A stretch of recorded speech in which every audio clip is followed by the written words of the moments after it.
All right, so for the Ring of Honor World TV Champion, it was Tony Deppen facing off against Dragon Lee. And we both had Deppen to win this, but Dragon Lee won the match with the incinerator, which is essentially just a running knee to the face. Right. This is really, in my opinion, well, it's not my opinion, it's actually happening. Same with the rivalry between, who else is part of Tony Deppen's team? Yes. Those people. We had Tracy Williams. Yes. So, with Tracy Williams, he was, we'll talk about that later. But Tracy Williams was out there for him, but it was it Tracy Williams? No, Tony Deppen is part of Violence Unlimited. Right, that's why I was Violence Unlimited, because they were also in the tag team title match. Right. So, anyways, Violence Unlimited is really trying to hold on to their titles, so they're like dropping titles or gaining titles same night, sort of thing. Right. Because Tony Deppen lost the championship to Dragon Lee, who's part of La Faction Ingobernable. Right. And then of course you have we'll talk a little bit. Then you have like La Faction Faction Ingobernable having the world champion at this time. It's weird. But this match was a slugfest. It was, wow. They beat the hell out of each other. I loved this match. Oh yeah. This put Tony Deppen on the map. Yeah, for me at least. It was so good. This was an incredible match. And also Dragon Lee, once again, he lost his title out of circumstance because he had I can't remember what it was. It was like an eye injury that required surgery where he couldn't defend the champion. Right. But, he was there, so he had to defend the champion within a certain amount of days, but he couldn't. So, this was a very good match. I love this match. I can't say enough about it. All right, so how are we going to make Ring of Honor Majestic again? Let us start with this match. So, number one, the Orient. I like the match itself, but the orientation of the match was a very poor decision. This should not have been the opening match for the show. Period. End of story. Like, it should not have been. This should have been either the 4th match in or the 9th match in as a toilet break match. I'm sorry.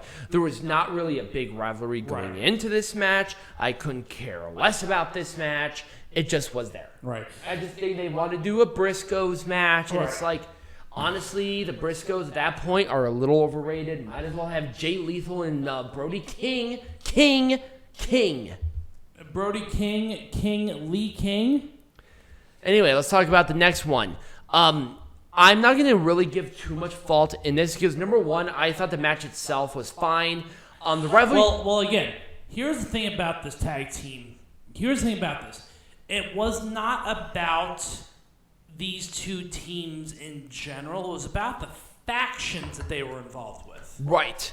Violence Unlimited, obviously the name speaks for itself. Right. And Los Ingobernables. No, the Foundation. The Foundation. But Los Ingobernables is part of that same team. Los Ingobernables. Los Ingobernables. It's La Faction Ingobernable in this company. It's La Faction Ingobernable. Just say La Faction instead of looking like an idiot. Anyway. LFI. Yeah. Just say LFI. Anyway, I thought the match was fine. So, given the circumstances of like the car wreck or whatever the hell happened with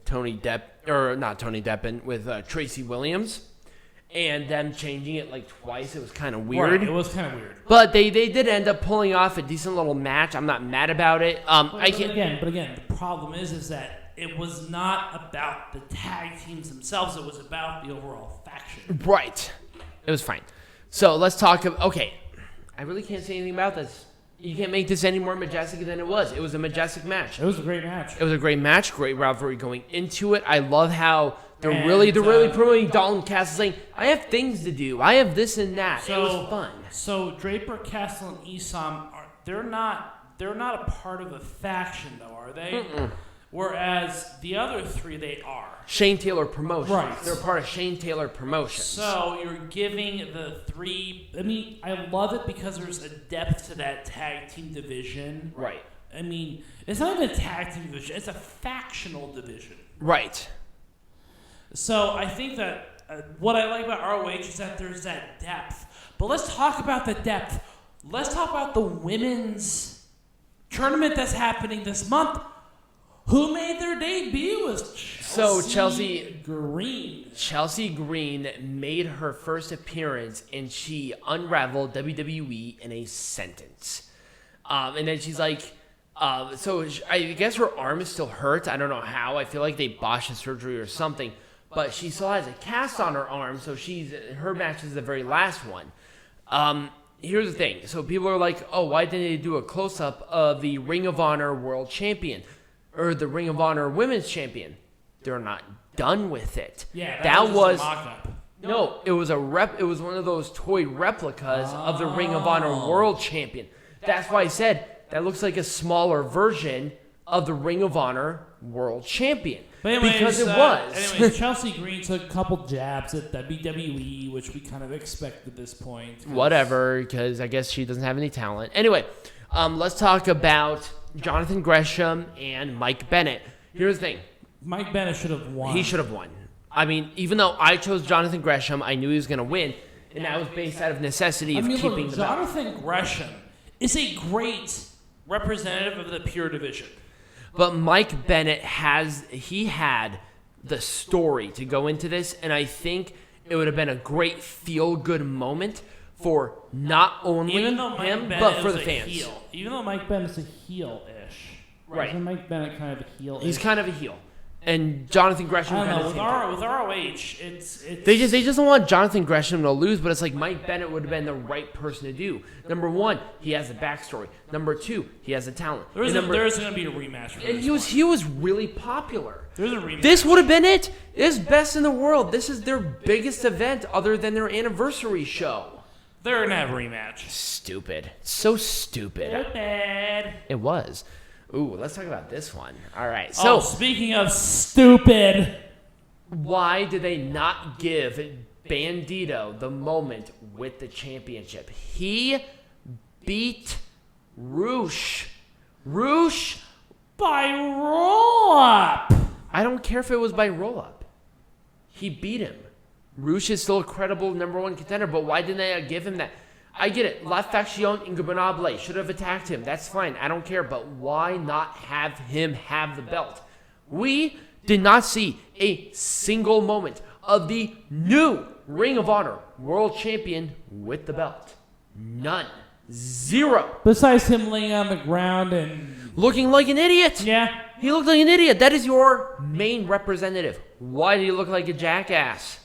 Because reasons. It's stupid. It was really stupid. This was the perfect opportunity to bring in somebody new. What about Kalisto? Bryan Danielson. Right. You had options. And the thing was, you made the wrong option. And so you have all these people who are ready to go, who have been released by the E, and you have like fucking Bryan Danielson. Ray Horus, you could have had Ray Horus come in there and even the odds and run people off. Right. Bandido should have had his moment, and yet you didn't. Right. Yeah. That was a crime. And I don't think Peanut Gallery is any contention. Number one, Bandido should have won in front of fans, but he should have had that moment with He should have won with dignity. He should have won with the belt. Won with dignity. Otherwise, who cares? Bandido is not a world champion in my book. He's a placeholder for Roosh's third reign. I'm very frustrated. That's what it is. And it sucks because Bandido is very good. Yeah. No, Bandido is a placeholder. Anyway, let's talk about the next one. So, number one, why did Roosh lose it, but then Dragon Lee win the Ring of Honor World TV Championship? Well, so number one, Tony Deppen was a replacement. That's literally what he was. As soon as Dragon Lee was healthy enough, he was ready. Yeah. So maybe Roosh is hurt somewhere? I don't know. That's weird, isn't it? That's what I'm thinking. Maybe Like, that's the only reason that he could have won that that Bandido would have won that champion by roll-up. It was because Roosh was hurt. That's it. That, or maybe he has a visa issue because he still lives in Mexico. Right, but it's like, come on. Nobody cares. Well, they fucking do. It's Ring of Honor. But anyway, so yes, Dragon Lee won the belt. Here's my thing. I really wish Tony Deppen won this because now Tony Deppen looks like a paper placeholder champion, and he's good that's enough. All he's going to be. Right. It's like, I mean, unless he does something great and wins it back, there's no way. All right. I just can't take that seriously. They just made a really wrong call with this. Wait until later for Dragon Lee to win this title back, or have Tony Deppen win it, win the match again, and have him defend against Dragon Lee again, and then lose it then. Right. But I feel like with this like quick change around, that was kind of what happened. Right. All right. Once again, here's where I might have a problem. Let's talk about this one. Number one. I like the rivalry going into it, and the match was fine, and I was not offended by it. EC3 looked great. And also, so the people were so behind Flip Gordon, and he slapped EC3 a couple of times and continued. Hawk the loogie. It was right there on EC3's cheek. I'm like, wipe it away. But anyway, why? Flip Gordon is going for the Ring of Honor World Champion at Glory by Honor So why did in a month. Why did he lose? EC3 could have faced anybody else. What I'm saying is that EC3 and Flip Gordon, they both should have won, but they should have won different matches. Right. You shouldn't have to make this. You shouldn't have to make this decision. They've put themselves into this corner because they already announced that Flip Gordon was going to face either Rouge or Bandido for the Ring of Honor World Champion at Glory by Honor on Saturday. Why did they do that? This made no sense. They booked themselves into a corner. This is WWE level mistake. Right. Here's my thing. If they really want to do something like this, if you want to make this shit Majestic again, make it a number one contender match. Right. Then whoever won it, even if it was EC3, he would have earned his opportunity. Exactly. And then you had either Roosh versus EC3 or Bandido versus EC3. I would have been cool with either one. You had the comeback kid versus Flip Gordon, and you already announced him as number one contender. You already announced Flip Gordon. I thought he was going to win. I mean, why? What was the point of this? This was best in the world. Like Glory by Honor, you would have done this stupid shit if you want to do stupid shit. This was such a bad choice. Right, it was. It was a bad choice, not for the match itself, but for putting these two together where they both had something to prove. Right. Let's talk about this one. No one cared. So what about this? Why not switch some of the contenders for these matches? Let's do Josh Woods and EC3, and then Flip Gordon and Silas Young and do that. Exactly, and then Josh Woods and Silas Young are the losers for both of those matches. Right. Or vice versa, or whatever they're going to do. Right. But the point is that EC3 and Flip Gordon both get the chance to fucking win. Right. Why?